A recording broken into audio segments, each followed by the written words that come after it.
සුබ දවසක් වේවා ඔයාලා හැමෝටම. ඔන්න ඉතින් මං අදත් ආවා ඔයාලා වෙනුවෙන් තවත් ලස්සන කතාවක් අරගෙන. මං අද ඔයාලට අරගෙන ආවේ ළමා විරහස් කතාවක්. මේ පොතේ නම තමයි සොහොන් බිමේ සැඟවුණු රහස. මේ කතාවත් ජනප්‍රිය ඉංග්‍රීසි ළමා නවකතාවක සිංහල පරිවර්තනයක්.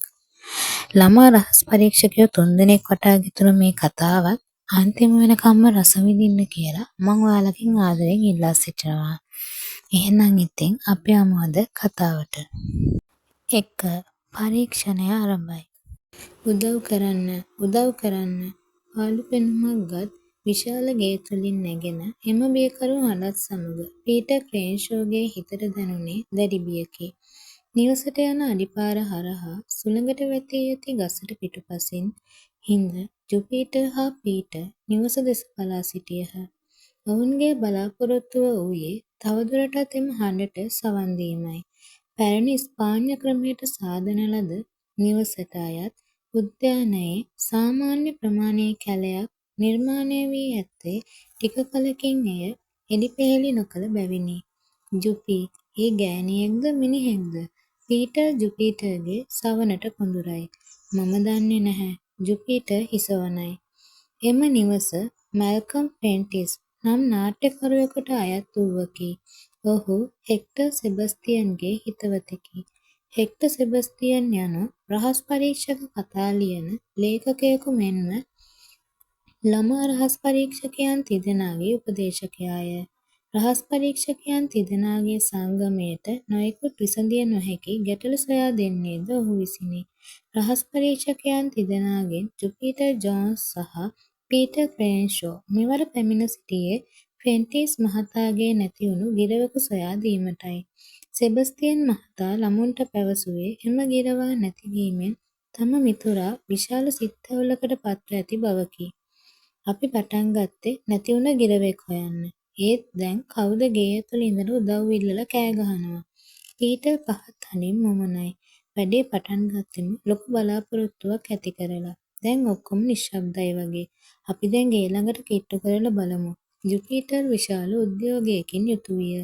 ඔහු හෙමින් සීරුවේ නිවස දෙසට පියමනිද්දී හදිසියේම ජුපිටර්ගේ මුහුණ සුදු මැලි වී දැස් එළියට පනින්නට මෙන් විසල් වී කට ඇරී ගියේය. ජුපි, ඔයා නම් නියම නළුවෙක්. බය වුණු විදිහට ඔයාට හොඳට රඟපාන්න පුළුවන්. ඔහු කතාව නවතා ආපසු හැරී බැලීය. ඔහු දුටු දෙයින්ම ඔහුගේ වචන උගුරේ සිරුරුනි. ජුපිටර් කර ඇත්තේ රඟපෑමක් නොවන බව පීටර්ට වැටහුණේ ඔවුන් දෙස බලා සිටි මහත මිනිසා දුටු විටයි. ඔහු අත පිස්තෝලයක් රැඳී තිබුණි. මහත මිනිසා උපැස් යුවලක් පැළඳ සිටියද මාළුවෙකුගේ මෙන් ගෝලාකාර වූ දැස් ගිනි බෝල මෙන් දිස්විය. හරි ළමයිනේ, අපි ගේ ඇතුළට යමු. එතකොට අපිට පුළුවන් මොකද්ද කරදරේ කියලා බලන්න. ඔහු තම අත නැති පිස්තෝලය දෙපසට වැනීය. හැබැයි දුවන්න ලෑස්ති වෙන්න එපා. එහෙම කළොත් දන්නවනේ. දුවන්න එපා පෙටි. ජුපිටර් තම සගයාගේ සවනට මිමුණුවේය. මට දුවන්න තියා ඇවිදින්නත් අමාරුයි වගේ. ඒකත් කකුල් වලට උගන්නන්න වෙලා තියෙන්නේ. පීටර් කට ඇද කරයි. හරි, දැන් දොර අරින්න. නිවසට පැමිණි විගස මහත මිනිසාගෙන් අණ ලැබුණි. මතක තියාගන්න. ඇතුළට ගිහිල්ලා දකුණට හැරිලා එතන තියෙන කාමරේ ඉඳගන්න ඕනෑ. ජුපිටර් දොරෙහි බෝලය කරකවත්ම දොර විවෘත විය. ඔවුනට අණ ලැබුණු අයුරින්ම පුටුවල වාඩි වූහ. මහත මිනිසා ළමුන් දෙස සැකසහිතව බැලුවේ තම අතරැඳි පිස්තෝලයේ කානුවට කටින් පිබිමිනි. දැන් මට කියන්න, හොරෙන් මොකටද මගේ වත්තට ආවේ? ඒ වගේම මගේ ගෙට රිංගන්න මාන බැලුවේ ඇයි කියලා. අපි ආවේ ප්‍රෙන්ටිස් මහත්තයත් එක්ක ටිකක් කතා කරන්න. ඔයා දන්නවද? නමුත් මහත මිනිසා ඔහුගේ කතාව අවසන් කරන්නට නොදී තම දබරැගිල්ල මුව වැසෙනසේ නාසයට කෙලින් තබා ළමුන් දෙස කපටි බැල්මක් හෙළීය. ටිකක් කතා කරන්න? ගස් අස්සේ රිංග හරියට හොරු වගේ. අපිට ඇහුණා කවුරු හරි කෙනෙක් උදව් ඉල්ලලා කෑ ගහනවා. ඉතින් අපි ගස් වලට මුවා වෙලා බැලුවේ මොකක්ද සිද්ධ වෙන්නේ කියලා. පීටර් පළමුව හඬ අවදි කළේය. ඔයාලට ඒක ඇහුණද?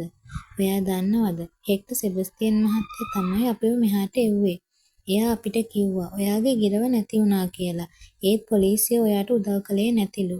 අපි ආව ඔයාගේ ගිරව හොයලා දෙන්න. අපි රහස් පරීක්ෂකයෝ. ජුපිටර් එසේ කියමින් තම සාක්කුවට අත යවා ඔවුන්ගේ නිල කාර්ඩ්පතගෙන ඔහු අත තැබීය. රහස් පරීක්ෂකයෝ තිදෙනා.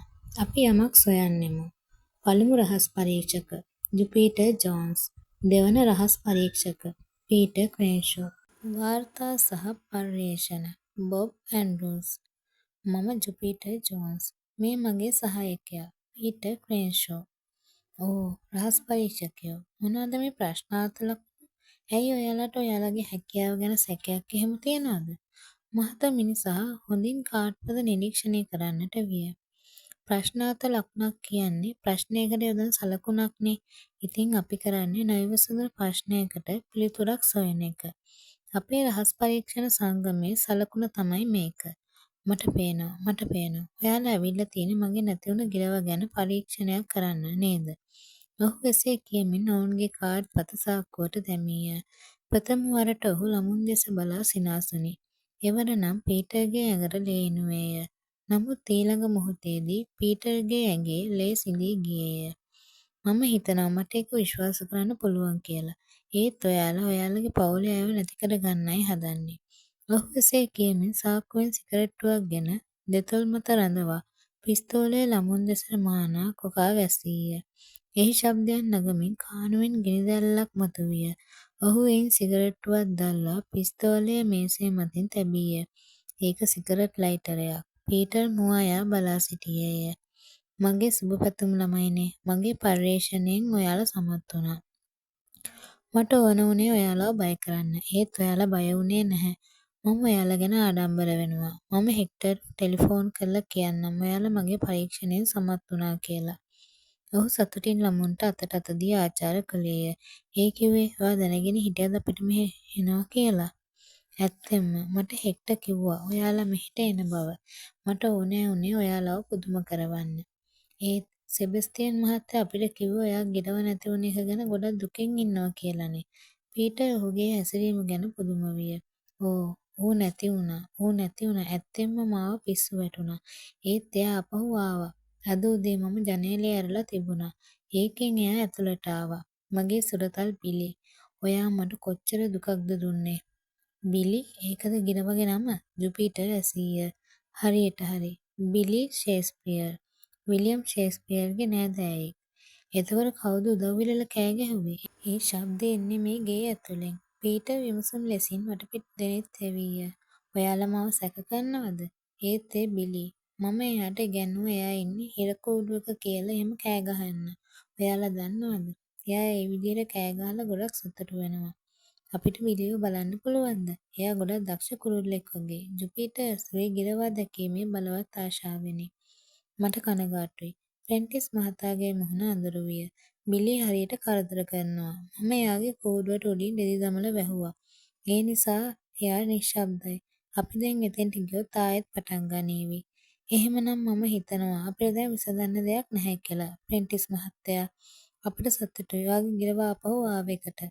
බොහොම ස්තුතියි ළමයිනේ. මම ඔයාලගේ කාඩ් එක තියාගන්නම්. ආයෙත් උවමනාවක් වුණොත් කොහොමටත් රහස් පරීක්ෂක තුන්දෙනා ගැන සැලකිල්ලක් දක්වන්නම්. පීටර් හා ජුපිටර් නැවතත් වල්බිහි වූ උද්‍යානයට පා තැබූහ. මේ වැඩේ පටන් ගත්තේ ලොකු විශ්වාසයකින්.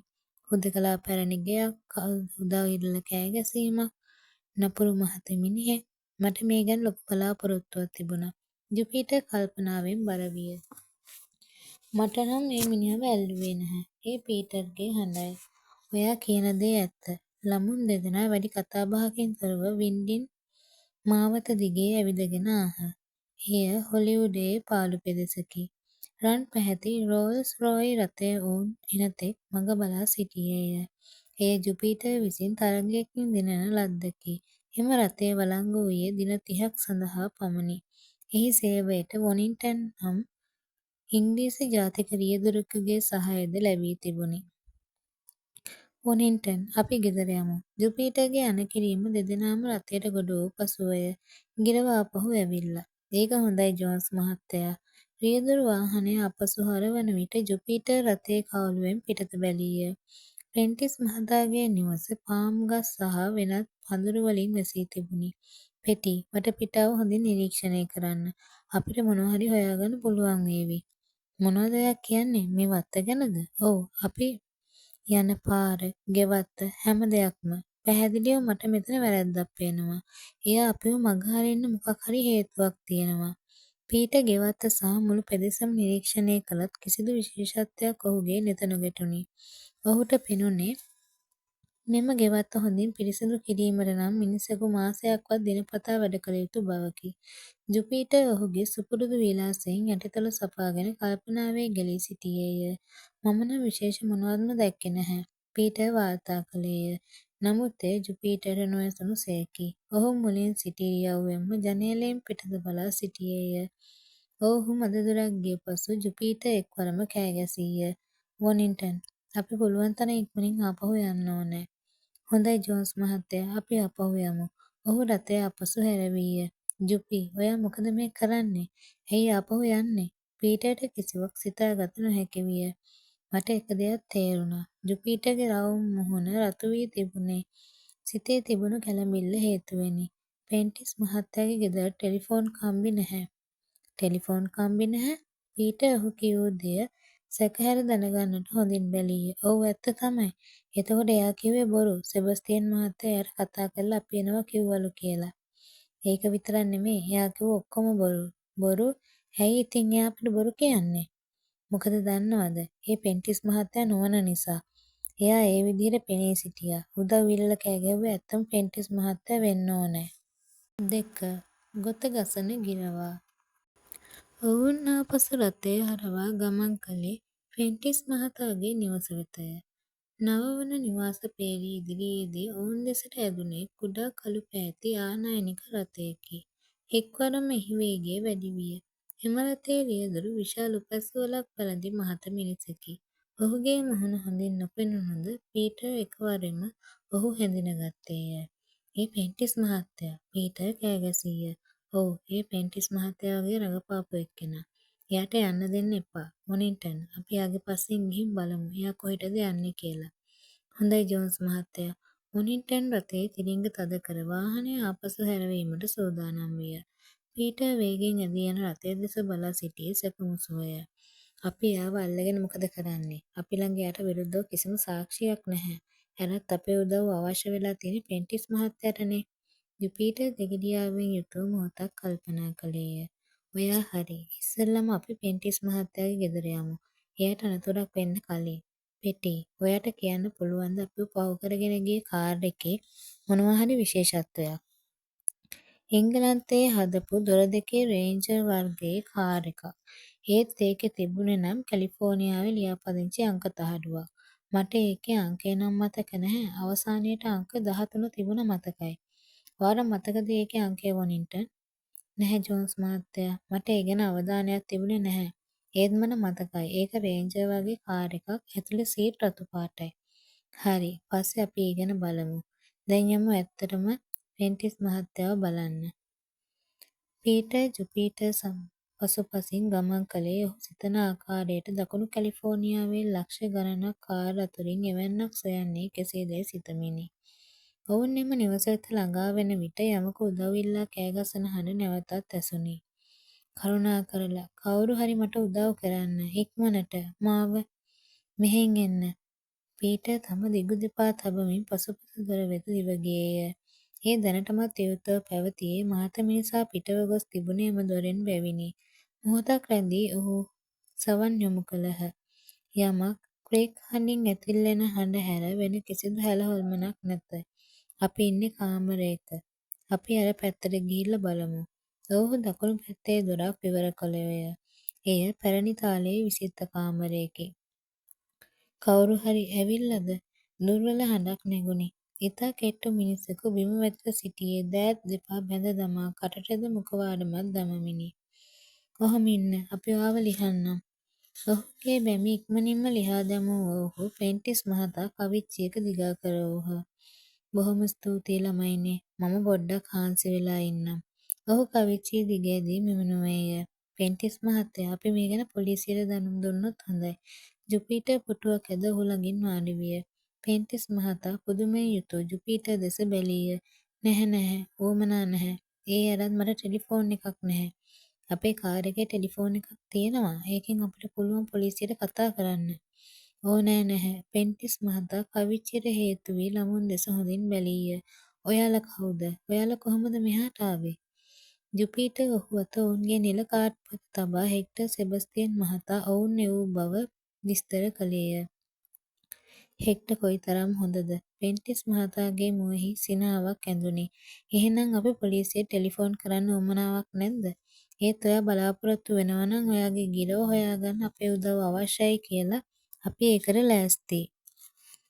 ඒත් ඔයා..." "නැහැ. ඔය ළමයි මගේ ප්‍රශ්නය බාරගත් එක ගැන සතුටුයි. මම ඔයාලව විශ්වාස කරනවා. මම දැනටමත් පොලිසියට ඒ ගැන දන්වලා තියෙන්නේ. ඒත් එයාලා මට කිව්වේ ගිරවෙක් ඉගිලිලා යන එක සාමාන්‍ය දෙයක්ලු. ඒත් මම ඒක ගැන බල කරලා කියද්දි එයාලා කියනවා මම නළුවෙක් නිසා ප්‍රසිද්ධිය බලාපොරොත්තුවෙන් එහෙම කරනවලු. මට තේරෙනවා. ඔව් දරුවනේ. ඒ නිසා මට පොලිසිය උවමනා නැහැ. මට පොරොන්දු වෙන්න. ඔයාලත් ඒ ගැන කිසි දෙයක් පොලිසියට කියන්නේ නැහැ කියලා." ඔවුන් ඒ ගැන සහතික වූ අතර ජුපිටර් ඉල්ලා සිටියේ ගිරවල් නැතිවීම පිළිබඳ සියලුම විස්තර ඔවුනට සපයන ලෙසයි. "ඔව්. මම බිලීට ගොඩක් ආදරෙයි. එයාගේ සම්පූර්ණ නම බිලි ෂේක්ස්පියර්. ඔයාලා දන්නවද විලියම් ෂේක්ස්පියර්?" "ඔව්. එයා ලෝක ප්‍රසිද්ධ නාට්‍යකරුවෙක්. එංගලන්තෙදි 1564 දී ඉපදුනේ. මිය ගියේ 1616. හැම්ලට් කියන්නේ එයාගේ ගොඩක් ජනප්‍රිය නාට්‍යයක්." "අන්න හරි. මමත් ගොඩක් සැරයක් හැම්ලට් නාට්‍ය රඟපාලා තියෙනවා. ඉතින් මගේ ගිරවා මේ හැම්ලට් නාට්‍යයේ තියෙන වාක්‍ය කොටසක් නිතරම කියනවා." "එහෙනම් එයා ගොඩක් උගත් කුරුල්ලෙක්නේ." පීටර් පුදුම විය. "ඇත්තෙන්ම. එයා නියම බ්‍රිතාන්‍ය ඉංග්‍රීසි උච්චාරණය කරන්නේ. ඒත් එයාට එක අඩුපාඩුවක් තියෙනවා." "අඩුපාඩුවක්?" ජුපිටර් කුතුහලයෙන් යුතුව පෙන්ටිස් මහතා දෙස බැලීය. "අහිංසක සතා. ගොත ගහනවා. ඔයාට ඇහුණද පෙටි? ඔයා කවදාවත් අහලා තියෙනවද මීට ඉස්සර වෙලා ගොත ගහන ගිරවෙක් ගැන? මට දැනෙන විදිහට නම් මේක අමුතුම ආකාරයක අභිරහසක්." ජුපිටර්ගේ දැස් බලාපොරොත්තු සහගතව දැල්වුණි. "ගොත ගසන ගිරවා. මෙම නළුවාට අයිති වූයේ මීට සති 3කට පමණ පෙර ආතුවය. මැක්සිකන් බඩු වෙළෙන්දෙකුගෙන් ඔහු ගිරවා මිලට ගෙන තිබුණි." කුඩා මිනිසෙකු වූ මෙම වෙළෙන්දා ගෙයින් ගෙට බඩු රැගෙන ගියේ මැක්සිකන් බූරු කරත්තයකිනි. "ඒ වෙළෙන්දා කොහොමද ඔයාගේ ගෙදර ආවේ?" "වැගෝනර් නෝනා තමයි එයාව එවලා තිබුණේ. එයා ඉන්නේ ඊළඟ ගෙවල් පේලියේ. එයාත් ගිරවෙක් සල්ලි වලට අරගෙන. එයාට ඇහිලා තියෙනවා බිලි අර වාක්‍ය කියනවා. ඉතින් මමත් හැම්ලට් නාට්‍යයේ රඟපාන නිසා එයා හිතලා තියෙනවා මම බිලියට කැමති වෙයි කියලා." මට තේරුණා. ජුපිටර් සුපුරුදු ලෙසින් යටිතොල සපාගෙන මදක් කල්පනා කළේය. "සාමාන්‍යයෙන් ඒ වෙළෙන්ද ගිරව් වෙළෙන්දම් කරන කෙනෙක්ද?" "ඇයි ඒ ගැන මට හරියටම කියන්න දන්නේ නැහැ. මම දකිද්දි නම් තවත් ගිරාකූරු දෙකක් කරත්තේ තිබුණා. එක්කෙනෙක් බිලි, අනිත් එක්කෙනා අමුතු පෙනුමක් තිබුණ කළු කුරුල්ලෙක්. එයා කිව්වේ දුර්ලභ ගණයේ ගිරා වර්ගයක් කියලා. ඌගේ පෙනුම නිසා ඌව ගන්න කවුරුත් කැමති නැහැ කියලාත් කිව්වා." "එයා ඔයාට එයාගේ නම කිව්වද? නැත්නම් එයාගේ කරත්තේ මොකක් හරි නමක් ලියලා තිබුණද?" ජුපිටර් ප්‍රශ්න කළේය. "නැහැ." ඔහු දෙපසට හිස වැනීය. එයා ඇඳගෙන හිටියේ කිලිටි ඇඳුමක්. එයාට බොහොම දරුණු විදිහට කැස්සක් තිබුණා. ඒත් ගිරව විකුණගන්න ලොකු අවශ්‍යතාවයක් තියෙන බව පෙනුණා. "මම මිලීව ගත්තේ ඩොලර් 15ක් දීලා. ඒත් කිසිම කෙනෙක් ඒ ගිරවට එච්චර මුදලක් දෙන්නේ නැහැ. මොකද එයා ගොත ගහන නිසා." "ඒක සාමාන්‍ය රෝද දෙකේ බූරු කරත්තයක්ද?" "ඔව්. ඒක පරණ පාටයි. ඒක ඇදගෙන ගිය බූරුවගේ නම පැබ්ලෝ. මම දන්න හැම දෙයක්ම ඔයාට කියන්නම්." "ඔයා හිතනවද ඒ ගිරව හොරකම් කරපු උන් කියලා?" මෙවර ප්‍රශ්නය පීටර්ගෙන් ජුපිටර්ටය. "ඔව්. මට එහෙම සැකයක් තියෙනවා. මොකද එහෙම නොවුනා නම් මේ ගිරව ප්‍රධාන වීදියේ විකුණගන්න තිබුණා. ඒ කොහොම වුණත් එක දෙයක් පැහැදිලියි. එයා ඒ ගිරවුන්ගේ නියම අයිතිකාරයා නෙවෙයි. ඒ වගේම බිලිව පුහුණු කරලා තියෙන්නෙත් එයා නෙවෙයි." "කොහොමද ඔයා ඒක හොයාගත්තේ?" පීටර් පුදුමයට පත්විය. "ඒක බොහොම ලේසියි. පෙන්ටිස් මහත්තයා කියනවා බිලි කතා කළේ බ්‍රිතාන්‍ය ඉංග්‍රීසි උච්චාරණයෙන් කියලා. ඒත් ඒ වෙළෙන්දට තිබුණේ මැක්සිකන් උච්චාරණයක්." "ඔව් ඇත්තමයි." පීටර්ට තමා ගැන ලැජ්ජාවක් මෙන්ම කෝපයක්ද ඇති වූයේ මේ කරුණ සිතා ගැනීමට නොහැකි වූ බැවිනි. "පෙන්ටිස් මහත්තයා දැන් මට කියන්න ගිරව අතුරුදහන් වුණ හැටි." "ඒක වුණේ මෙහෙමයි. දවස් 3කට විතර ඉස්සෙල්ලා හවස මම පොඩ්ඩක් ඇවිදින්න ගියා. මම ගියේ දොරට යතුරු දාන්නේ නැතුව. ජනේලයත් ඇරලා. මම ආපහු ඇවිල්ලා බලද්දි බිලී ගිහිල්ලා. මගේ ගෙදරට එන පාරේ වාහනයක ටයර් පාරවල් තිබුණා. මට වාහනයක් පෙනුනේ නැහැ. පැහැදිලිවම කවුරු හරි වාහනයක ඇවිල්ලා මගේ ගෙට ඇතුළු වෙලා බිලීව අරගෙන ගිහිල්ලා. ඔහු මදකට නිහඬ විය. පොලිසිය කියනවා ගිරව ඉගිල්ලිලා යන්නේ නැතිලු. ඔයාලා කවදාවත් අහලා තියෙනවද ගිරව් කූඩුවත් අරගෙනම ඉගිල්ලිලා යනවා? ඔවුහු හඬ වේගවත් වූ අතර ඒ උපහාසයත් කෝපයත් රැඳී තිබුණි. නැහැ දැන් මට කියන්න අද දවසේ සිද්ධ වුණ දේ ගැන. අර මහත මිනිහා ඇයි එයා මෙහාට ආවේ? මොකටද එයා මහත්තයාව බැඳලා දැම්මේ? අර කපටියා. ඔහුගේ මුහුණේ නැවතත් කෝපය මතුවිය. ඉස්සෙල්ලාම එයා මට කිව්වා එයාගේ නම ක්ලෝඩියස් කියලා. ඒ වගේම එයාව පොලිසියෙන් කියලාත් කිව්වා. පොලිසියෙන් එයාව මෙහෙට එව්වේ මට ගිරව හොයාගන්න උදව් කරන්නලු. ඔයා වගේම එයාත් මගෙන් ප්‍රශ්න ගොඩක් ඇහුවා. ඒවටත් මම මේ වගේම උත්තර දුන්නා. එයා මගෙන් ඇහුවා මම බිලිව මෙක්සිකන් වෙළෙන්දෙකුගෙන් ගත්ත බව අසල්වැසි කවුරු හරි දන්නවද කියලා. ඉතින් මම වැගෝනර් නෝනගේ නම කිව්වා. එයා බොහොම සිත් ගන්නාසුළු විදියට කතා කළේ. ඊළඟට එයා ඇහුවා මගේ ගිරව කතා කරන්නේ කොහොමද කියලා. මම කිව්වා මම ඒ ගැන පොලිසියට කියලා තියෙන්නේ කියලා. එහෙම කිව්වම එයා ටිකක් නොසන්සුන් වුණා. එයා කිව්වා පරීක්ෂා කරන්න ඕනෑ නිසා එහෙම ඇහුවා කියලා. ඉතින් මම බිලී කියන දේ කිව්වා. එතකොට එයා ගොඩක් කලබල වුණා. මම කිව්ව දේ එයා පරිස්සමට ලියාගත්තා. සමාවෙන්න පෙන්ටිස් මහත්තයා. ඔයා කිව්වේ නැද්ද එයාට බිලී ගොත ගහන බව? මෙවර ප්‍රශ්නය යොමු කළේ පීටර් විසිනි. නැහැ මම බය වුණා ඒක පොලිසියේ හිනාවට කාරණයක් වේවි කියලා. මහත්තයා තවත් කියන දේවල් තියෙනවද? මම හිතන්නේ නැහැ. පෙන්ටිස් මහතා දෙපසට හිස වැනීය. "ඔව් තියෙනවා." අමුතුම දෙයක් ක්ලෝඩියස් මගෙන් ඇහුවා. අර වෙළෙන්ද තවත් ගිරව් විකුණුවද කියලා. මම කිව්වා තව කළු කුරුල්ලෙක් හිටියා ඒත් උගේ පෙනුම ලෙඩ පාටයි කියලා. එහෙම කිව්වම එයා තවත් කලබල වුණා. එයා ඒ කළු කුරුල්ලම වෙන්න ඕනෑ කියලා ක්ලෝඩියස් හයියෙන් කිව්වා. එයා එහෙම කිව්වම මට සැකයක් ඇති වුණා. මම හිතුවා ක්ලෝඩියස් කියන්නේ පොලිසියේ කෙනෙක් නෙවෙයි කියලා. සමාවෙන්න බාධා කරනවට මට අමතක වුණා. ඔයාගේ ගිරවගේ විස්තර දැනගන්න. "ඔව් මොන වර්ගයේ ගිරවෙක්ද? ගිරව් වර්ග ගොඩක් ඉන්නවනේ. මොන වර්ගයේද කියලා කියන්න නම් මම දන්නේ නැහැ. ඒ කොහොම වුණත් බිලී කියන්නේ ලස්සන ගිරවෙක්. ඔළුවයි පපුවයි කහ පාටයි." "හරි මහත්තයා. දැන් අපිට කියන්න ක්ලෝඩියස් ගැන සැක හිතුණට පස්සේ මොකද වුනේ?"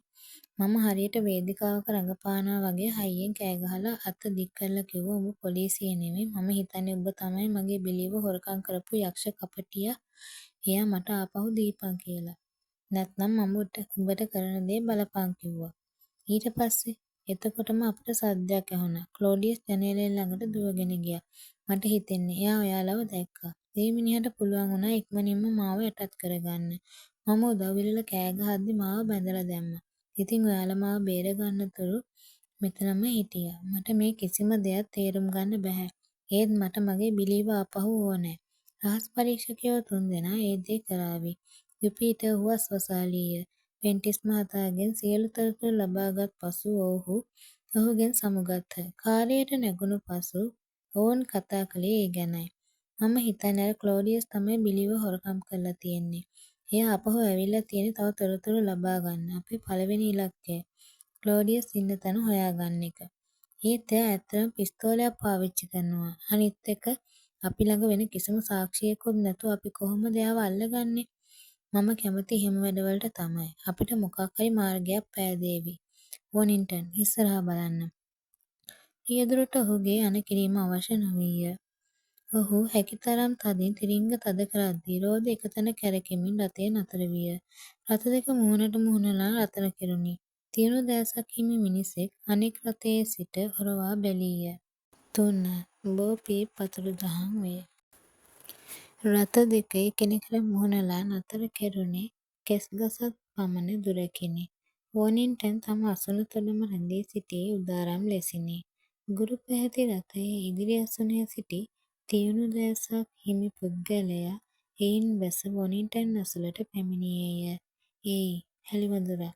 ඇයි උඹට පාර බලාගෙන යන්න බැරිද?" "මහත්තයෝ මම ගියේ නියමිත වේගයෙන්.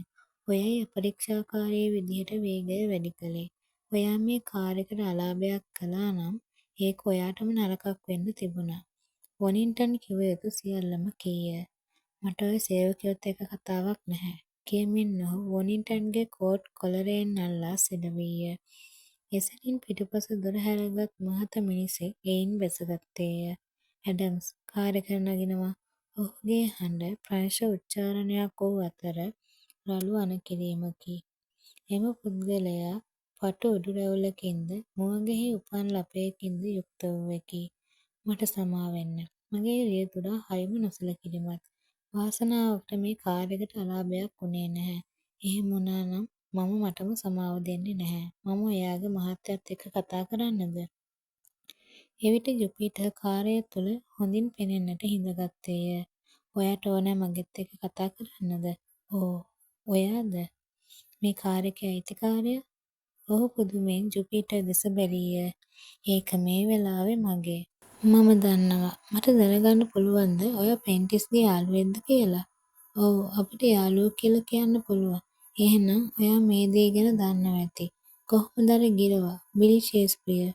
එයා තාමත් හොයාගන්න බැරි වුණා. පෙන්ටිස් මහත්තයා ඉන්නේ ගොඩක් දුකෙන්. එයා නැති වෙලා? ඒ ගැන මට කනගාටුයි. ඒ ගැන කිසිම හෝඩුවාවක් නැද්ද? නැහැ. අපි මේ පොලිසියටයි යන්නේ. එයාලා ඒ ගැන මොකද්ද කරන්නේ කියලා දැනගන්න. ඕන නම් අපි කියන්නම් ඔයත් ඒකට උදව් කරන්න කැමතියි කියලා. නැහැ. එයාලට ඒ ගැන කියන්න ඕන නැහැ. මම එයාගේ යාළුවෙක් විතරයි. මෙතන වාහනය නතර කළ නිසයි බිලී ගැන ඇහුවේ. මම හිතනවා ඒ ගිරව ආපහු පෙන්ටිස්ට ලැබේවි කියලා.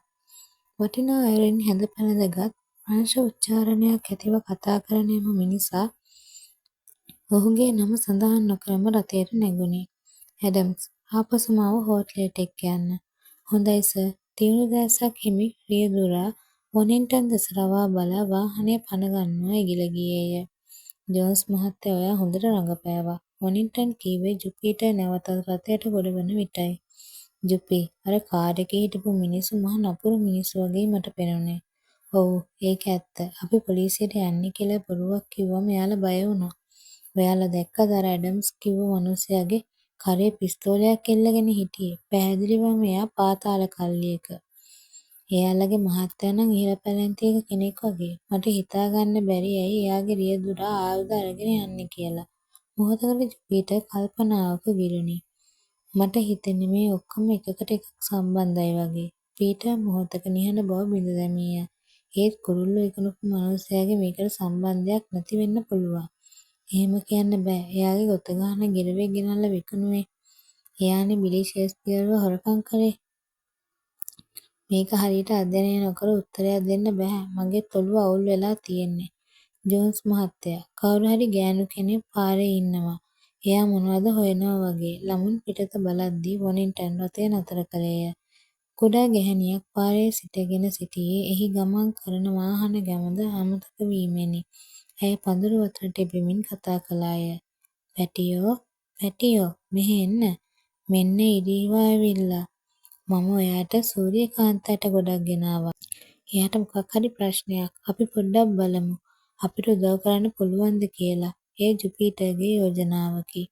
ඔහු රථයෙන් බැස ඇය වෙත ආවෝය. ඇය සූර්යකාන්තයට අතෙහි තබාගෙන ඉතාම නොසන්සුන් අයුරින් පඳුර තුළට එබෙමින් සිටියාය. සමාවෙන්න. ඔයාගේ මොනවා හරි නැති වෙලාද? ජුපිටර් විමසීය. ඔව් ඇයි කතා කළේ? හිස එක් කැලයකට හරවමින් කුරුල්ලෙකුගේ ආකාරයෙනි. හඬද කුරුල්ලෙකුට සමාන විය. මගේ පුංචි බෝ පීප් නැති වෙලා. මම කොහොමද එයා හොයාගන්නේ? ඔයාලා දැක්කේ නැද්ද එයාව? නැහැ. බෝ පීප් කියන්නේ ගිරවෙක් නේද? ඔව්. කාන්තාව ළමුන් දෙස පුදුමයෙන් බැලුවාය. ඔයා කොහොමද දැනගත්තේ? අපි රහස් පරීක්ෂකයෝ. කියමින් ජුපිටර් ඔවුන්ගේ නිල කාඩ් පතක් ඇය අත තැබීය. මම කියන්නද? ඔයා දැන් හොයන්නේ ඔයාගේ ගිරවනේ. ඒ මොකද ඔයා වෙනදා ගිරා කූඩුව ගෙනල්ලා පඳුරු අතේ තියලා එයා කන්න කැමති සූර්යකාන්තට ගෙනල්ලා දෙනවා. කාන්තාව නැවතත් පුදුමයෙන් යුතුව ඔවුන් දෙස බැලුවාය. අවසානයේ ඔවුන් හට ඇගේ නිවසට පැමිණිය හැකිදැයි විමසුවේ නැති වූ ගිරවා ගැන කතා කිරීමට අවශ්‍ය වූ බැවිනි. පොඩ්ඩක් ඉන්න වොනින්ටන්. ජුපිටර් ඔවුන්ගේ රියදුරාගෙන් ඉල්ලීමක් කළේය. ජුපිටර් සහ පීටර් පටු මාවත දිගේ වැගනෝන් මෙනවිය සමගින් ඇගේ නිවසට ගමන් කළෝය. නිවස ඉදිරිපිට තිබූ කෙසෙල් ගස් නිසා ඇගේ නිවස පිටතට එතරම් හොඳින් නොපෙනුනි. ඔවුහු ඇගේ නිවසේ කුඩා විචිත්‍ර කාමරයේ හිඳගත් පසු ජුපිටර් කටහඬ අවදි කළේය. වැගනෝන් නෝනා මහත්තයා ඔයාගේ බෝපීප් ගත්තේ දැනට සති කිහිපයකට ඉස්සෙල්ලා මෙහාට ආව මැක්සිකන් වෙළෙන්දෙකුගෙන් නේද? ඔව්. ඔයා දන්නේ කොහොමද? ඇගේ දැස් විසල් වූවා පමණක් නොව මුවද විවර විය. ඔයා මගේ නමත් දන්නවා. ඔයාලා නම් දක්ෂ රහස් පරීක්ෂකයෝ වෙන්න ඕනෑ. ඒක තොරතුරු එක්ස්ප්‍රස් කිරීමක් විතරයි. පෙන්ටිස් මහත්තයා ඔයා ගැන අපිට කිව්වා.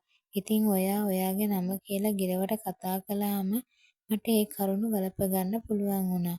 අනේ අසරණ පෙන්ටිස්ගේ බිලී තාම හොයාගන්න බැරි වුණා කියලා නම් මට කියන්න එපා. නැහැ බිලී තාම හොයාගෙන නැහැ.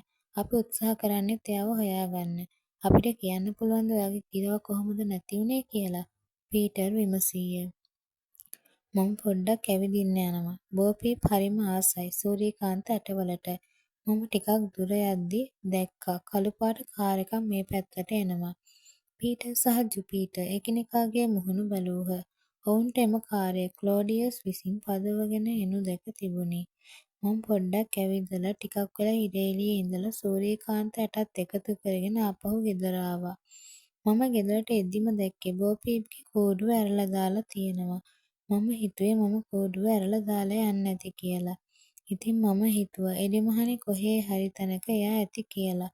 ඒකයි මම ඔයාලා එද්දි ආව හොය හොය හිටියේ. නෝනා මහත්තයා, ඔයා ඒ කාර් එක ආයේ දැක්කේ නැද්ද? නැහැ. අර මුල්ලේ ගෙවල් පේලිය ළඟින් හරවලා ගස් අතරින් නොපෙනී ගියා. අනේ දෙයියනේ, ඔයා හිතනවද මේ මිනිහා මගේ බෝපීප් හොරගම් කළා කියලා? ඇය කලබලයට පත් වූවාය. මට හිතෙන්නේ එහෙම තමයි. අපි හිතන්නේ පෙන්ටිස් මහත්තයාගේ ගිරවත් හොරකම් කළේ එයා කියලා. කොයිතරම් නපුරු මිනිහෙක්ද. එයා මොකද්ද මේ ගිරව් හොරකම් කරලා කරන නාඩගම? එයාට ගිරව් ඕනෑ නම් සල්ලි වලට ගන්න පුළුවන්නේ. ඇය බෙහෙවින් කනස්සල්ලට පත්ව සිටියාය. මෙතන රහසක් තියෙනවා. බෝපීප්ට කතා කරන්න පුළුවන්ද? ජුපිටර් තවත් පැනයක් යොමු කළේය. ඔව්, එයාට උගන්වලා තිබුණේ අමුතුම දෙයක්. එයා කිව්වේ මෙහෙමයි. පුංචි බෝපීප්ගේ බැටළුවා නැති වෙලා. එයා කොහෙද කියලා හොයාගන්න බැහැ. ෂර්ලොක් හෝම්ස්ට කතා කරන්න කියලා. එයා ඒව උච්චාරණය කළේ බ්‍රිතාන්‍ය ඉංග්‍රීසි විදිහට නේද? ඔව්. හොඳ පිරිසිදු බ්‍රිතාන්‍ය ඉංග්‍රීසි. ඒ වගේම හොඳ උගත් ඉංග්‍රීසි ජාතිකයෙක් තමයි එයාට උගන්වලා තියෙන්නේ. ඒ සියල්ලක්ම ජුපිටර් විසින් සටහන් කරගනු ලැබුවේ තම සගයා වූ බොබ් ඇන්ඩ්‍රූස් සඳහාය. ඔවුන්ගේ සංගමයේ වාර්තා සහ පර්යේෂණ භාරව ඇත්තේ ඔහුටය. ඔහු නොපැමිණීම හේතුවෙන් ඒ සියල්ලක්ම සටහන් කරගනු ලැබුවේ ජුපිටර් විසිනි. නෝනා මහත්තයා, මට හොඳටම විශ්වාසයි ඔයා ගෙදරින් එළියට ගිය වෙලාවේ ක්ලෝඩියස් ඇවිල්ලා බෝපීප්ව හොරකම් කළා කියලා. ඔයා මේ ගැන පොලිසියට කියන්න. පොලිසියට? අනේ දෙයියනේ. එයාලට මේ ගැන කියන්න ගියොත් ඕනෑ නැහැ. ඔයාලා මට උදව් කරන්න කැමති වෙන්න. කරුණා කරලා කැමති වෙන්න. ඇය බැගෑපත් වූවාය. ඇගේ පෙනුම අසරණය. මට විශ්වාසයි ගිරව් දෙන්නම ඉන්නේ ක්ලෝඩියස් ළඟ. අපි මේ පරීක්ෂණ දෙකම එකට කරන්නම්. ජුපිටර් පොරොන්දු විය. මම ඔයාලට ණය ගෙතියි. ඔයාලා මගේ හැඟීම් හොඳින් තේරුම් ගත්තා. තව එක ප්‍රශ්නයක් තියෙනවා. ඔයා බෝපීප්ව ගත්තේ බූරු කරත්තෙන් ආපු මැක්සිකන් වෙළෙන්දෙකුගෙන් නේද? ඔව්, ඒ මිනිහා අසනීපෙන් හිටියේ. එයා ගිරව විකුණුව බව කිසිම ලියවිල්ලක් දුන්නේ නැද්ද? නැහැ, මම එච්චර දුරට හිතුවේ නැහැ. ඔයාට මතක නැද්ද ඒ කරත්තේ නමක් හරි ලිපිනයක් හරි ලියලා තිබුණා? ජුපිටර් ඇගෙන් පිළිතුරක් බලාපොරොත්තු විය. නමුත් ඇය එවැන්නක් නොදුටු බව හඟවමින් හිස දෙපසට සැලුවාය. ඔවුන්ගේ ප්‍රශ්න ඇසීම එතකින් අවසන් වූ බැවින් රහස් පරීක්ෂකයන් දෙදෙනා වැගෝනර් මෙනෙවියගෙන් සමුගත්හ. ඇත්තෙන්ම මේ විශේෂ නම් තියෙන අමුතුම හැකියාවන් තියෙන ගිරව් දෙන්නෙක් හොරකම් කරලා ක්ලෝඩියස් මේ ප්‍රශ්නය තවත් වැඩි කළා. ඒත් ඒකට විශේෂ හේතුවක් තියෙන්න ඕනෑ. ජුපිටර් නැවතත් කල්පනාවට වැටුණි. ඒක ඇත්ත. ඒත් අපි කොහොමද එයාව හොයාගන්නේ? අපි රහස් පරීක්ෂකයෝ. අපිට බුද්ධියක් තියෙනවා. ජුපිටර් එසේ කීවේ තම සගයාගේ හිත වෙනස් කිරීමට නොවේ. 4. රෝවර් රතුගේට්ටුව. බොබ් ඇන්ඩ්‍රූස් රාත්‍රී ආහාරය ගනිමින් සිටියේ දුරකථනය දෙස බලමිනි. ඔහු එය කුමන මොහොතක හෝ හඬ දෙනු ඇතැයි සිතුවේය. බොබ් පුස්තකාලයේ සිට ආපසු පැමිණි මොහොතේ සිටම එය බලාපොරොත්තු විය. බොබ් ඇන්ඩ්‍රූස් පුස්තකාලයේ තාවකාලික පදනම යටතේ වැඩ කරයි. ආපසු පුස්තකාලයට ලැබෙන පොත් රාක්කවල ඇසිරීම වැනි සාමාන්‍ය වැඩ ඔහුට පැවරී තිබුණි. ඔහු දැන් අතුරුපස කමින් සිටී.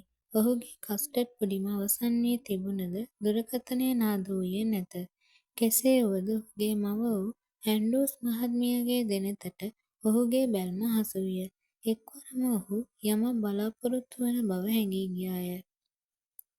දෙයියනේ මට අමතක වුණා. ඔයාට පණිවිඩයක් තිබුණා. ඔයාගේ යාළුවා ජුපිටර් ජෝන්ස්ගෙන්. එයා කතා කළාද? එයා මොනවද කිව්වේ? බොබ් සතුටට පත් විය. ඔවුනට ලැබී ඇති අලුත්ම ගැටලුවේ කෙටි සටහනක් ජුපිටර් විසින් ඊයේ ඔහුට ලබා දෙන ලදී. අද හවස රහස් පරීක්ෂකයන්ගේ සංගමයේ රැස්වීම ඔවුන්ගේ මූලස්ථාන කාර්යාලයේ පවත්වන්නට තීරණය කර තිබුණි. ජුපිටර් ඉතා කාර්යබහුල අයෙකි. සමහර විට ඔහුට තම මාමාගේ වැඩපොලේ වැඩවලට උදව් වන්නට සිදු වී තිබිය හැක.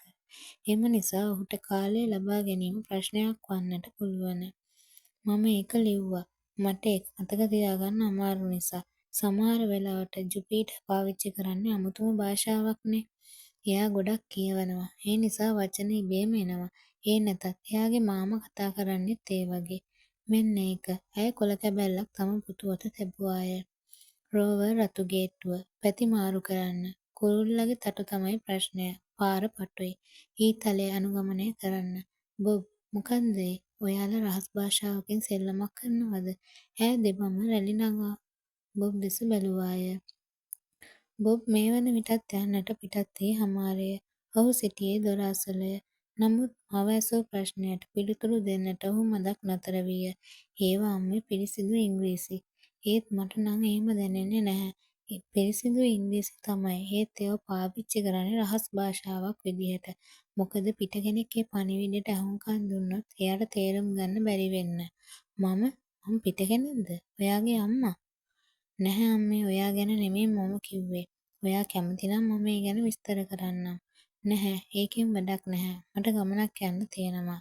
මව වෙනතක ගිය අවසරයෙන් බොබ් තම පාපැදියෙන් නැගී ජෝන්ස් වැඩපොළ බලා ගමන් ඇරඹීය. මෙය ගිම්හානය වූ බැවින් දිවා කාලය තවමත් ඉතිරි වී තිබේ. රොකී බීච් නම් නගරය පැසිෆික් සාගර වෙළළ තීරය තෙක් පැතිර තිබුණි. හොලිවුඩයට වූයේ සතපුම් කිහිපයකි. පසකින් විශාල කඳුවැටියකි. එක්වරම බොබ් එම කන්තරණය කරන්නට ගොස් ඇද වැටීමෙන් කකුල කැලී ගියේය. එයට පතුරු තබා බැඳ ඇති බැවින් යම් අපහසුතාවක් නැතුවාම නොවේ. නමුත් ඔහු හොඳින් බයිසිකල් පදී. ජෝන්ස් වැඩපළ නිවෙස් වලින් ඉවත් කරන විවිධ මාදිලියේ බඩමුට්ටු ගෘහභාණ්ඩ ආදිය අලුත් වැඩියා කර විකුණන ස්ථානයකි. ඒ සුන්බුන් ගොඩ ගැසූ වැඩපළක් වුවද දුටුවන්ගේ සිත් ගන්නා අයුරින් විචිත්‍ර නිර්මාණයන් කිරීමට එහි අයිතිකරු වූ ජෝන්ස් මහතා වග බලා ගත්තේය. ජෝන්ස් මහතා ජුපිටර්ගේ මාමා කෙනෙකි. ජුපිටර් ජීවත් වන්නේ ඔවුන් සමගය. වැඩපළ වටේට ඇති උස් වැට ද වර්ණ ගන්වා තිබුණි. එහි පිටුපස වැට සම්පූර්ණයෙන්ම ආවරණය වී තිබුණේ 1906 සෑන් ෆ්‍රැන්සිස්කෝ නගරයේ ගිනිගත් දර්ශන වලිනි. ගොඩනැගිලි ගිනිගන්නා දර්ශන, මිනිසුන් හැඟීම් භරිතව තම බඩු භාණ්ඩ රැගෙන යන දර්ශන, අශ්වයන් යෙදූ ගිනි නිවන රථ මගින් ගිනි නිවන අයුරු ආදී දර්ශන වලිනි. බොබ් පිටුපස වැට අයින දිගේ ගියේ කිසිවකු ඔහු වෙත ගැටෙතැයි මෙන් බියෙනි. එක් දර්ශනයක් ළඟ නතර විය. එතන වූයේ ගොඩනැගිල්ලක් යට කරගෙන උඩට නැගෙන රතු පැහැ ගිනිදළුය. එහි පසෙකින් කුඩා බලු පැටවෙකු බලා සිටී. ඔහුගේ මුහුණේ රැඳී තිබුණේ ශෝකයකි. ඒ ඌ විසූ නිවසයි. ඒ බලු පැටවා රෝවර් නම් විය. එතන වූ රහස් ගේට්ටුවේ එක් ගැටයක් සවි කර තිබුණේ එම බලු පැටවාගේ ඇසටය. හෙමින් සීරුවේ ගේට්ටුව විවර කරගත් බොබ් එතනින් ඇතුළු විය. එය රෝවර් රතු ගේට්ටුව වූයේ එහෙයිනි. එහි රහස් දොරටු 4ක් තිබුණි. ඔවුහු කිසිවකුටත් නොපෙනී යාමට අවශ්‍ය වූ විට ඒවා පාවිච්චි කළෝය. බොබ් පාපැදිය පසෙකින් තබා ගුහාවක් වැනි මාර්ගයකට අවතීර්ණ විය. එහි දෙපස වූයේ ගොඩනැගිලි ද්‍රව්‍ය ගොඩකි. ඒවා ඔවුනට යාමට අවශ්‍ය මාර්ගය ඉතිරි කර දෙපසින් ගොඩගසා ඇති බැවින් කිසිවකුටත් නොපෙනී යා හැකිය. එම ගොඩනැගිලි ද්‍රව්‍ය ගොඩෙහි ඔවුන් විසින් සවි කළ කළු පැහැති විශාල ඊතලයක සලකුණකි. එහි කාර්යාලය යන සඳහන්ව තිබුණි. ඔවුන්ගේ මූලස්ථාන කාර්යාලය පිහිටා ඇත්තේ පොළොව යටය. එයට ඔවුන් ඇතුළු වන්නේ උමං මාර්ගයකිනි. එහි විශේෂිත පර්යේෂණාගාරයක්, ඡායාරූප පිරිසිදු කිරීමට අවශ්‍ය කළුවර කාමරයක්, යතුරු ලියනයක්, දුරකථනයක්, හඬ පටිගත කරන යන්ත්‍රයක් ආදී සියල්ලක්ම ඔවුන් සතුය. එම කාර්යාලය තුළ ඔවුන්ට ලැබෙන ගැටලු පිළිබඳ සාකච්ඡා පවත්වනු ලබයි. බොබ් යන විට ජුපිටර් පුටුවෙහි වාඩි වී පැන්සල මුවෙහි රඳවාගෙන බලා සිටි අතර පීටර් ගිරවුන්ගේ චිත්‍ර අඳිමින් සිටියේය. බොබ්, ඇයි ඔයා පරක්කු වුණේ? අම්මට ඔයාගේ පණිවිඩය අමතක වෙලා. ඒ නැතත් අම්මා මට රෑ කෑම නොකා කොහෙවත් යන්න දෙන්නේ නැහැ. ඇයි, මේක විශේෂ සාකච්ඡාවක්ද? නැහැ, මේකයි සිද්ධ වුණේ. මැටිල්ල නැන්දට ඕන වුණා අද මුළු ගෙයම සුද්ද කරන්න. ඉතින් මම එයාට උදව් කළා. එයාට ඕන වුණේ මන් ලවා ජනෙල් සෝදවන්න. මම ඒ වැඩ කළත් මම හිතුවේ බිලීවයි බෝපීප්පයි හොයන වැඩපිළිවෙල ගැන. අපි මේ පරීක්ෂණය පටන් ගන්න ඕනෑ පැති කිහිපයක් ගැනත් මම කල්පනා කළා. මට නම් හිතෙන්නේ අපි දැනටමත් පරාද වෙලා ඉවරයි. අපි දන්නවා ක්ලෝඩියස් තමයි ගිරව් දෙන හොරකම් කළේ කියලා. ඒත් අපි දන්නේ නැහැ එයා ඉන්නේ කොහෙද කියලා. පොලිසියෙන් එයාව හොයාගත්තත් මේ වගේ හොරකමක් විශේෂයෙන් ගණන් ගන්නේ නැහැ. එහෙම නෙමෙයි. අපි පොලිස් ස්ථානාධිපති රොනල්ඩෝ මහත්තයාව හම්බ වෙලා ගිරව් දෙන හොයාගන්න උදව් වෙන්න පුළුවන්ද කියලා අහමුද? ඒත් අපි ෆ්‍රෙන්ටිස් මහත්තයාටයි වැගෝනර් නෝනටයි පොරොන්දු වුණා පොලිසියට මේ ගැන කියන්නේ නැහැ කියලා. අපි කොහොම හරි ක්ලෝඩියස්ව හොයාගන්න ඕනේ. නැත්නම් අපේ මේ වැඩේ අතහරින්න ඕනේ. ජුපිටර්ගේ හඬ ඍජුය. හොඳයි, මගේ ළඟ අදහසක් තියෙනවා. අපි මිනිස්සුන්ගෙන් අහමු ක්ලෝඩියස්ගේ කාර් එක දැක්කද කියලා. අපි ගොඩක් දෙනෙකුගෙන් අහලා බලමු. සමහර කෙනෙකුට එහෙම එකක් මතක තියෙන්නත් පුළුවන්. කාර් එක හොයාගත්තොත් එයා ඉන්න තැනක් හොයාගන්න පුළුවන්නේ. ඒ අදහස බොබ්ගෙනි. මිනිස්සු, එයාලා හරිම අපරීක්ෂාකාරී. අනිත් එක එයාලා ඕක දැක්කත් කියන්න කැමති නැහැ. ජුපිටර් එම අදහසට විරුද්ධ විය. එහෙනම් ළමයි අනෙක් අයට වඩා හැම දෙයක් ගැනම සැලකිලිමත්. හුඟක් පිරිමි ළමයි කාර් වලට ආසයි. අපි ලොස් ඇන්ජලිස් වලයි හොලිවුඩ් වලයි ඉන්න ළමයි දහස් ගණනකින් ඇහුවොත් අපිට පුළුවන් වෙනවාමයි එයාව හොයාගන්න. මෙවර බොබ් ඉදිරිපත් කළේ නව අදහසකි. එකවරම ජුපිටර්ගේ මුහුණ ආලෝකමත් විය. ඔයාගේ අදහස නම් විශිෂ්ටයි බොබ්.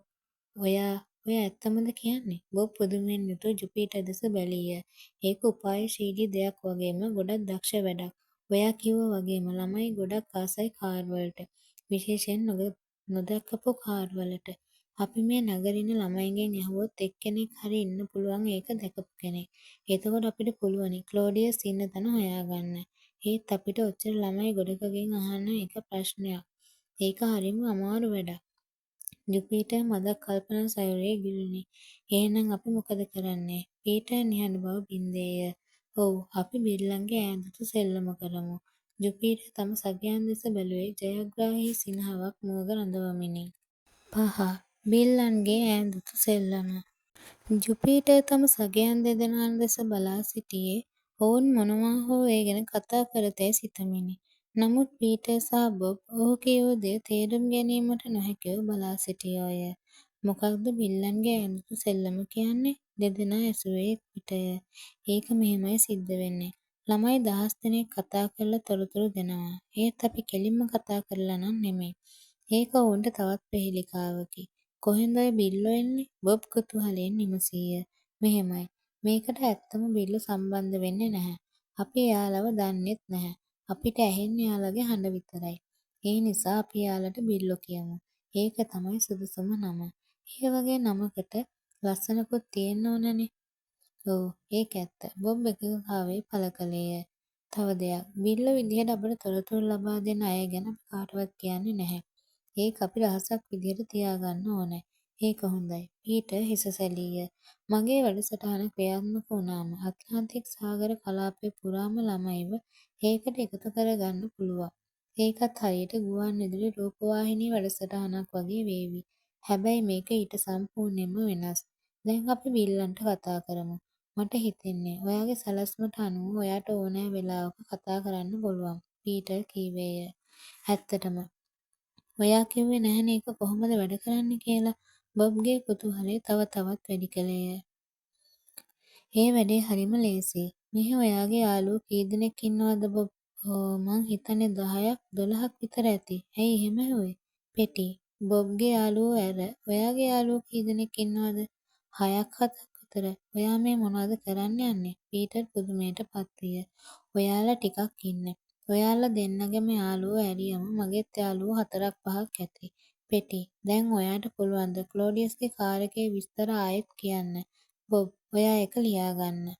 දොර දෙකේ රේන්ජර් වර්ගේ කාර් එකක්. පාට කළු. ඇතුළත සීට් රතු පාටයි. අලුත්ම කාර් එකක්. කැලිෆෝනියාවේ ලියාපදිංචි අංක තහඩුවක්. අවසාන අංකය 13. දැන් රියදුරා ගැන විස්තර කියන්න. බොබ්ට එම අණ කිරීම ජුපීටර්ගෙනි. නම ක්ලෝඩියස්. මහතා එකි. උපැස් යුවලක් පළඳී. පීටර් එය ලියාගත යුතු අයුරින්ම පැවසුවේය. හරි, දැන් අපි බිල්ලන්ගේ ඈඳුතු සෙල්ලම පටන් ගමු. ඒක කරන්නේ මෙහෙමයි. ඉස්සෙල්ලම මම මගේ යාළුවෝ 5 දෙනෙක්ට කතා කරලා අහනවා එයාලා රේන්ජර් වර්ගේ කාර් එකක් දැක්කද කියලා. කාර් එකේ විස්තරයි රියදුරාගේ විස්තරයි කියනවා. එයාලා දැක්කේ නැහැ කිව්වොත් එයාලට මම කියනවා එයාලගේ තවත් යාළුවෝ 5 දෙනෙක්ට මේ විස්තරය කියලා එහෙම එකක් දැක්කද කියලා අහන්න. ඒ විදිහටයි මේ ඈඳුතු සෙල්ලම දිගටම කරගෙන යන්නේ. හෙට උදේ 10 වෙනතුරු අපි කාලය දෙමු. එතකොට කවුරු හරි අපිට කතා කරાવી. එහෙම එකක් දැක්කා කියලා. දැන් මගේ වැඩපිළිවෙල පැහැදිලිද? ෂා නියමයි. බොබ් සතුටින් මහපට ඇඟිල්ල එසවිය. වව්, පීටර්ගේ මහපට ඇඟිල්ලද උඩට එසවිනි. දකුණු කැලිෆෝනියාවේ හැම ළමයෙක්ම කළු පාට රේන්ජර් කාර් එකක් සොයයි. ඔයාලා මේ වැඩපිළිවෙලේ තවත් මොකක් හරි අඩුවක් දකිනවද? මේක පටන් ගන්න ඉස්සෙල්ලම කියන්න. අපි ඒ තොරතුරු සපයන කෙනාට තෑග්ගක් දුන්නොත් පීටර් යෝජනාවක් ගෙනාවේය. ඒක හොඳයි. එතකොට මේ වැඩේට හැමෝම උනන්දු වෙයි. බොබ් කැමැත්ත ප්‍රකාශ කළේය. ඒක නම් හොඳ අදහසක් තමයි. ජුපිටර් කල්පනා කරන්නට විය. ඒත් ඉතින් අපි මොනවද දෙන්නේ? අපි ළඟ සල්ලි නැහැනේ. අපි එයාලව රෝල්ස් රොයි කාර් එකේ රවුමක් එක්ක යනවා කිව්වොත් කොහොමද? පීටර් තව අදහසක් ඉදිරිපත් කළේය. තව ඕන නම් කාර් එකේ ටෙලිෆෝන් එකෙන් එයාලගේ යාළුවන්ට කතා කරන්න දෙන්න පුළුවන්. පෙටි, මම හිතනවා ඔයාගේ අදහස ගොඩක් හොඳයි කියලා. බොබ්, ඔයාගෙත් මොකක් හරි අදහසක් තියෙනවද? මට හිතෙන්නේ ඉස්සෙල්ලම අපිට හරි තොරතුරු ලබා දෙන එක්කෙනාට මේ වැඩපළේ ඉවත දාලා තියෙන ඕනම දෙයක් තෝරගන්න කියන්න. මොකද ළමයෙකුට හිඳගන්න ඕනෑ තරම් දේවල් මේ වැඩපළේ තියෙන නිසා. ඔව්, ඒකත් හොඳ අදහසක්. අපි නිකම්ම තොරතුරු ලබා ගන්නවට වඩා අපි මොනවා හරි දෙනවා කිව්වම එයාලගේ උනන්දුව වැඩි වෙනවනේ. පීටර්ද ඒට එකඟතාවය දැක්වීය. ජුපි, මං හිතන්නේ කවුරුත් අකමැති වෙන එකක් නැහැ මෙහාට ඇවිත් එයා කැමති දෙයක් අරගෙන යන්න. ඒත් මේ වැඩපළ අපිට අයිති දෙයක් නෙමෙයිනේ. ඉතින් අපිට පුළුවන් කමක් නැහැ අපිට අයිති නැති දෙයක් කාටවත් දෙන්න. ජුපිටර් එම අදහස බැහැර කළේය. මිනිත්තුවක් ඔවුහු නිහඬව ගත කළෝය. ඉන්පසු පීටර් සඳහන් කළේ ඔවුන් තිදෙනාම ජෝන්ස් මහතාගේ වැඩපළේ බඩු අලුත්වැඩියා කිරීමට උදව් වන බැවින් ඔහු විසින් ළමුන් වෙත ගෙවීමක් කරන නිසා එය තෑග්ගක් ලෙස ගත හැකි බවකි. තිදෙනාටම ලැබිය යුතු මුළු මුදල වූයේ ඩොලර් 25කි. එම මුදලත් රෝල්ස් රොයි රථයේ රවුමක් යාමටත් නිවැරදි තොරතුරු ලබා දෙන්නාට හැකි වේ. තිදෙනාම එකඟතාවයකට පැමිණීමෙන් පසු පළමුවෙන්ම ජුපිටර් තම යහළුවන් 5 දෙනෙක්ට සියලු විස්තර දන්වා එවැනි රථයක් දුටුවාදැයි විමසා සිටියේය. ඒ කිසිවකුත් එවැනි රථයක් දැක නොතිබුණි. නමුත් ඔවුහු තවත් 5 දෙනෙකුට කතා කිරීමට පොරොන්දු වූහ. ජුපිටර් ඉන්පසු ඉක්මනින්ම එතනින් පිටව ගියේ නිවසේ ජනෙල් සේදීමට මැතිල්ඩා නැන්දාට උදව් කිරීමට අවශ්‍ය බැවිනි. පීටර් සහ බොබ් පිරිවැලින් තම මිතුරන්ට කතා කළහ. ඔවුන්ගේ යාළුවන්ද එවැන්නක් දැක නොතිබුණි. නමුත් මෙම තොරතුරු එකිනෙකාට ලබා දෙන්නට ඔවුහු පොරොන්දු වූහ. සුළු මොහොතකින් එය ඉතා සාර්ථක ක්‍රමයක් බව පීටර්ට මෙන්ම බොබ්ටද පැහැදිලි විය. බොබ් තව පැයක් පමණ කාර්යාලයේ රැඳී සිට වෙනත් ඔවුන්ගේ ගැටලුවක් සම්බන්ධයෙන් ලැබී තිබෙන තොරතුරු යතුරු ලියනයෙන් වාර්තාගත කළේය. ඔහු නිවසට යන විට මව දුරකථනයේ රැඳී සිටියේ කුතුහලයෙන් යුතුවය. මට මේක තේරෙන්නේ නෑ. මොන කෙහෙල් මලක්ද? මව කෝපයෙන් යුතුව කීවාය.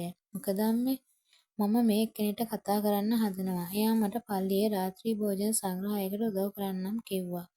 ඉතින් විශ්වාස කරනවද? මම දැන් 12 වතාවක් ගත්ත හැම වෙලාවෙම කාර්යබහුලයි. බොබ්ට සිනා යන්නට ආවේ ඔහු එයට හේතුව දැන සිටි බැවිනි. ඔය ඔක්කොම කරන්නේ අපේ වයසේ ළමයි. ඒත් දෙයියනේ මෙච්චර කාර්යබහුලද? මම කතා කරන්න හැදුවේ චාලට්ටනේ. මම හිතන්නේ අම්මා තව ටිකකින් කතා කළොත් හොඳයි. ඒක තමයි කියමින් ඇය රිසිවරය පසකින් තැබුවාය. බොබ් තම කාමරයේ ඉඳගෙන ගණන් සාදන්නට විය. 3 දෙනෙක් 5 දෙනෙක්ට කතා කළාම 15යි. ඒ 15 තවත් 5 දෙනෙක්ට කතා කළාම එකතුව 75යි. ඒ 75 තවත් 5 දෙනෙක්ට එකතුව 375යි. ඒ 375 දෙනා තවත් 5 දෙනෙකුට මගේ අම්මෝ එතකොට 1875යි. බොබ් පුදුමයට පත් විය. එම නිසා දුරකථන මාර්ග කාර්යබහුල වීම පුදුමයක් දැයි බොබ් සිතීය. ජුපිටර්වත් තමන් කළ මේ ක්‍රියාව එතරම් ශක්තිමත් එකකැයි නොදන්නවා ඇතැයි බොබ්ට සිතුණි. බොබ් නැවතත් වාර්තාව අධ්‍යයනය කළේය. ඔහු එය නම් කර තිබුණේ ගොතගසන ගිරවාගේ අභිලාෂ ලෙසිනි. බොබ්ගේ හිතට කරදර කළ එක ප්‍රශ්නයක් විය. මහත මිනිසා ගිරවා හොරකම් කිරීම ප්‍රශ්නයක් නොවේ. නමුත් යම් කිසිවෙකුට විසින් ගිරවාට ගොතගසන්නට ඉගැන්වීම නම් අභිලාෂකි. ජුපිටර් කියන ආකාරයට නම් බිලි ෂේක්ස්පියර් ගොතගසන්නේ අනතුරක් නිසා නොවේ. බොබ් නින්දට වැටුණේ ඒ ගැනම සිතමිනි.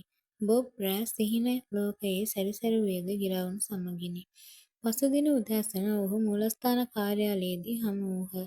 උදේ 10ට තවත් මිනිත්තු කිහිපයක් තිබුණි. ඔවුන්ගේ ඈඳුම් සෙල්ලමේ ප්‍රතිඵල බලාපොරොත්තුවෙන් පසු වූහ. ඒ අතර ඔවුන් බොබ්ගේ සොයා ගැනීම ගැන කතා කරන්නට වූහ. පුංචි බොබ් පීප්ගේ බැටළු පැටවා නැති වෙලා. එයා කොහෙද කියලා දන්නේ නැහැ. ෂර්ලොක් හෝම්ස්ට කතා කරන්න. වැගෝනර් නෝනා කිව්වේ එහෙමනේ. ඒත් ඔය වාක්‍ය කොටස තියෙන්නේ පාත්තා අම්මා කියන කතාවේ. මට මතක විදිහට ඒකේ තියෙන්නේ මෙහෙමයි. පුංචි බෝ පීප්ගේ බැටළුවා නැති වෙලා. එයාලා කොහෙද කියලා දන්නේ නැහැ. ෂර්ලොක් හෝම්ස්ට කතා කරන්න කියලා. ඉතින් මේ ගිරව එයාලා කියන වචනය එයා කියලයි කියන්නේ. ඒකට හේතුවක් තියෙන්න ඕනේ. බොබ් ප්‍රශ්නයක් මතු කළේය. ජුපිටර්ගේ රවුම් මුහුණ වෙනස් මුහුණක් මෙන් හඹරවමින් කල්පනා කරන්නට විය. ඔයා හරි බොබ්. වැගෝනර් නෝනා කිව්වේ එහෙම තමයි. සමහර විට ඒක එච්චර ගණන් ගන්න දෙයක්වත් නෙමෙයි. ඒ කොහොම වුණත් ඇත්තෙන්ම මෙතන වැරැද්දක් තියෙනවා. ඉංග්‍රීසි ජාතිකයෙක් මේ ගෙරවුන්ට ඉගැන්නුවොත් ඒ වාක්‍ය නිවැරදිව උගන්වලා නැහැ. බිලි ෂේක්ස්පියර් කතා කරන්නේ ගොත ගගහා. ඉතින් එතන වැරදි දෙකක්ම තියෙනවා. බොබ් විරුද්ධත්වය ප්‍රකාශ කළේය. ඕක එච්චර දෙයක්ද? මට ඉස්කෝලේදී මාතෘකාවක් ගැන කතා කරන්න කියද්දි කොච්චර වරදිනවද? පීටර් සිනාසුනේය. ඒක ඇත්ත. ඒත් මේ ප්‍රශ්නේදී හොඳ උගත් ඉංග්‍රීසි ජාතිකයෙක් මේ ගිරව් දෙන්නට උගන්වලා තියෙන්නේ. ඒත් වැරැද්දක් වෙන්න බෑ. මම හිතන්නේ ඒක අරමුණක් ඇතිව කරපු දෙයක්. ජුපිටර් හිස සොලවයි. අරමුණක්? පීටර් කුතුහලයෙන් යුතුව බලා සිටියේය. ඔයා කියන්නේ ගෙදරකට හරි දේ උගන්වනවට වඩා වැරදි දේ උගන්වන එක අමාරුයි කියලාද? මෙතන තියෙන විශේෂම ගැටලුව තමයි ඇයි බිලි ගොත ගහන්නේ? ඒ වගේම බෝ පීප්. එයාලා කියන එකට එයා කියන්නේ ඇයි කියන ප්‍රශ්නය. ඇත්තෙන්ම ඉස්සෙල්ලම අපි හොයන්න ඕනේ ක්ලෝඩියස් ඇයි මේ ගිරව් හොරකම් කළේ කියන එක. ඇයි එයාට මේ ගිරවුන්ට සාමාන්‍ය දෙයක් උගන්වන්න බැරි වුනේ? ෂෙලීට බඩගිනි, බන්ටිට කෑම ඕන වගේ දේවල් අහගන්නනේ ගොඩක් මිනිස්සු කැමති. ගිරවුන්ට මේ විදිහට උගන්වන්න හොඳ ඉවසීමක් තියෙන්න ඕනේ. කවුරු හරි මේ දේ කරලා තියෙන්නේ මොකක් හරි අරමුණක් හිතේ තියාගෙන. ඒත් අපි දන්නේ නැහැ ඒ අරමුණ මොකක්ද කියලා. කොහොම නමුත් මම හිතනවා ක්ලෝඩියස් ඒක දන්නවා කියලා. ඒ නිසා එයා ගිරව් දෙන්න හොරකම් කළේ. ජුපිටර් පැහැදිලි කළේය. එයා ළඟ තවත් ගිරව් ඉන්න ඇති. මතකද අර වෙළෙන්දට විකුණ ගන්න බැරුව තවත් කුරුල්ලෙක් හිටියා කිව්වා. ක්ලෝඩියස් ඒ ගැනත් දැනගත්තා. නම් එයාලත් හොරකම් කරයි. ඒක නෙමෙයි. ටිකක් හිතන්න. ගිරව් දෙන්නගේ මොලෙන් එච්චර දෙයක් කරන්න පුළුවන් නම් මොලේ ගොඩක් තියෙන අපිට මොනව කරන්න බැරිද? පීටර්ගේ කතාවට දෙදෙනාම එක්ව සිනාසු වන අතර දුරකථනය නාද වන්නට විය. ජුපිටර් හැකි ඉක්මනින් දුරකථනය දැහැගත්තේය. හෙලෝ, ජුපිටර් ජෝන්ස් කතා කරනවා. මම අර තොරතුරු ගැන සොයන කෙනෙක්. ඔයා කිව්වා නේද?